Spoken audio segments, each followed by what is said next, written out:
মনে হচ্ছে দীর্ঘ এক যুগ পর মনে হয় একটা বড় ভিডিওতে ভয়েস দিতেছি, তাও আবার আপনাদের সবার প্রশ্ন নিয়ে। যেহেতু আপনারা সবাই আমার ভালোবাসার মানুষ, সবাই অনেক অনেক প্রশ্ন করছেন। যখন কিনা আমি ঢাকা থেকে বরিশাল আসছি তখন সবাই জানতে চাইছেন আপু হঠাৎ করে কেন চলে যাচ্ছেন বা কিসের জন্য চলে যাচ্ছেন, আরো অনেক অনেক প্রশ্ন। তো সবাইকে তো আমি সেইভাবে প্রশ্নের উত্তরও দিতে পারি নাই, তাই ভাবলাম আজকে বলেই দিই। যেহেতু টুকটাক ভিডিও আমি এখানে শেয়ার করি সেই হিসাবে কিন্তু এটা আপনাদের জানার অধিকার আছে।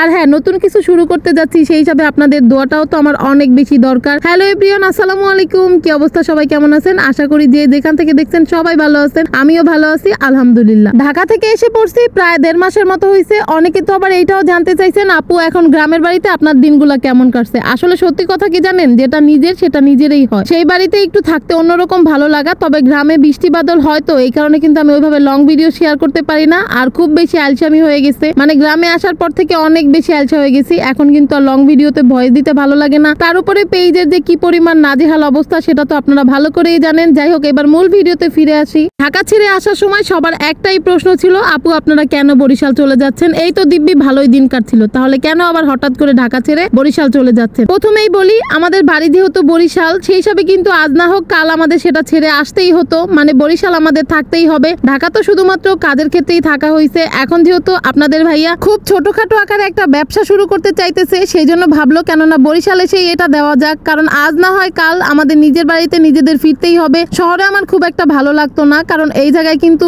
অনেক মানুষ থাকে আর সেখানে একা একা ওরকম ভাল লাগে না। যেহেতু আমরা গ্রামের মেয়ে, অনেক মানুষের সাথে থাকা অভ্যাস, তারপরও কি আর করার, কাজের ক্ষেত্রে কিন্তু থাকতেই হয়েছে আমাদের।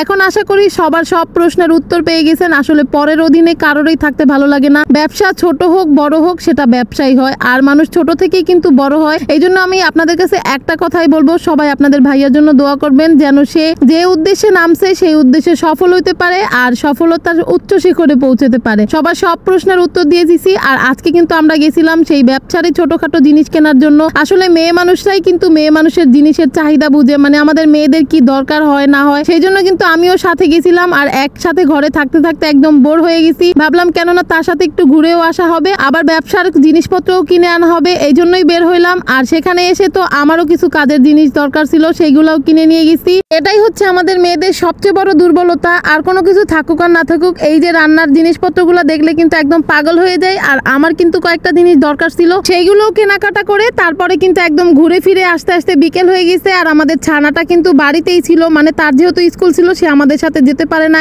আর হ্যাঁ, যারা যারা লং ভিডিওর জন্য অনেক বলেন যে আপু বড় ভিডিও দিবেন, তাদেরকে বলতেছি এখন থেকে একটু রেগুলার হওয়ার চেষ্টা করব, কারণ মনটা অনেক খারাপ। পেজের যে নাজেহাল অবস্থা, তারপরে পেজে যেহেতু কাজ করতে হবে সেই জন্য কিন্তু এখন থেকে রেগুলার লং ভিডিও দেব। আর সবাই ভালো থাকবেন, কেমন লাগলো সেটা অবশ্যই জানাবেন। আল্লাহ হাফেজ।